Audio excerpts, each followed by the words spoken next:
नमस्कार,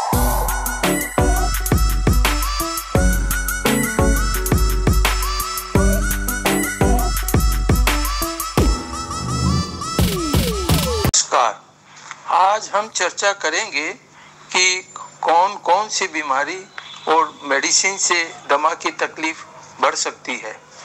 इसके पहले वाले वीडियो में चर्चा हुई थी कि घर के अंदर किन किन कारणों से दमा की परेशानी होती है। बताते चलें, आने वाली वीडियो में बताएंगे कि घर के बाहर दमा की तकलीफ क्यों होती है। जिससे एलर्जी होती है उसको एलर्जेन कहते हैं।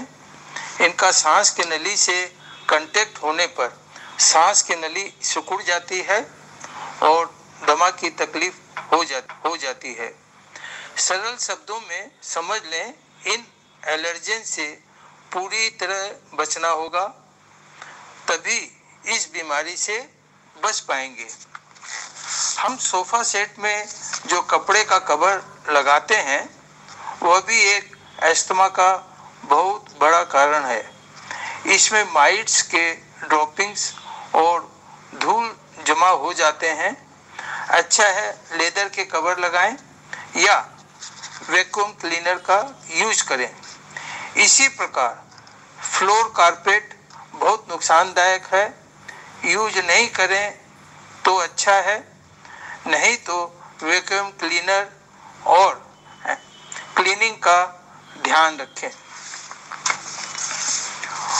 कुछ खाने की चीजें हैं जिससे अस्थमा पर खराब असर पड़ता है। उदाहरण के तौर पर egg, fish, shellfish, milk, peanut, soya and tree nut. यह जरूरी नहीं है कि दमा के सब मरीजों को ये नुकसान पहुंचाएंगे। इनसे 2% से 3% मरीजों में ही परेशानी बढ़ती है। किसी को किसी से एलर्जी है तो जरूर बचें। कई स्टडीज में पाया गया है कि चिंता या स्ट्रेस और डिप्रेशन से काफ़ी तेज अस्थमा के अटैक होते हैं। इन बीमारियों में इम्यूनिटी में इस प्रकार से चेंजेस हो जाते हैं जिससे कि प्रॉब्लम होने लगती है। इसीलिए इन बीमारियों को कंट्रोल में रखें। एस्प्रिन और non steroidal anti inflammatory drugs जो जोड़ों के दर्द की दवाई है, इस बीमारी में कष्ट दे सकती हैं। इसीलिए मरीज अपने डॉक्टर को अपने दमा के बारे में जरूर जानकारी दें। कुछ हार्ट की मेडिसिन्स हैं, उनसे भी बचना जरूरी है। अपने डॉक्टर्स को दमा के बारे में बताएं। साइनसाइटिस या साइनस की बीमारी से भी दमा या अस्थमा की तकलीफ बढ़ जाती है। साइनस की बीमारी का ठीक से इलाज करने पर अस्थमा की तकलीफ में राहत मिलती है। एसिडिटी या अम्ल की बीमारी का सुचारू रूप से इलाज करने से भी अस्थमा या दमा की कठिनाई कम होती है और मरीजों को आराम मिलता है। दमा की बीमारी बच्चों में क्रोनिक या लंबी बीमारियों में एक नंबर पर है। एक्सरसाइज से भी बच्चों और बड़ों में दमा तेज हो जाता है।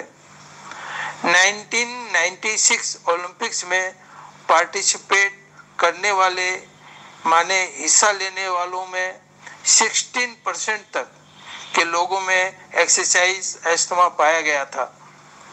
इसीलिए जिनको एक्सरसाइज अस्थमा है उनको स्पोर्ट्स में पार्टिसिपेशन से मत रोकिए।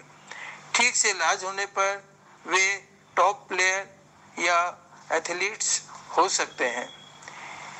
अर्ली चाइल्डहुड और इन्फेंसी में कुछ वायरल इन्फेक्शन होने से देखा गया है कि बाद में एडल्टहुड में 40% में दमा की तकलीफ शुरू हो जाती है।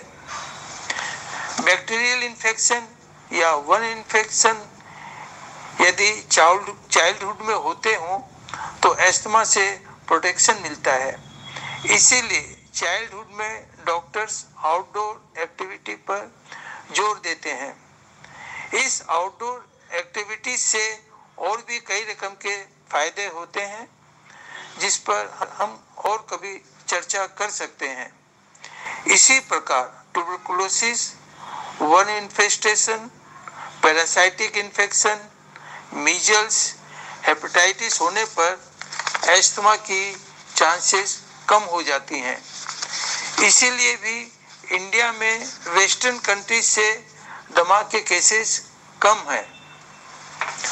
मोटा दमा का एक कारण है फैट लेडीज में पाया गया है कि औरों के कंपैरिजन में एस्थमा की चांसेस 3 गुना बढ़ जाती है। डिजीज प्रोसेस में मोटापा का रोल होता है। दुख की बात है कि मेन मेडिसिन जो दमा में हम लोग यूज करते हैं, मोटे लोगों में कम असर या इफेक्ट दिखाती है। वजन कम करने से काफी फायदा होगा। ज्यादा सॉल्ट, वेजिटेबल ऑयल, एंटीऑक्सीडेंट की कमी और बॉटल फीडिंग को वेस्टर्न कंट्रीज में कारण माना गया है।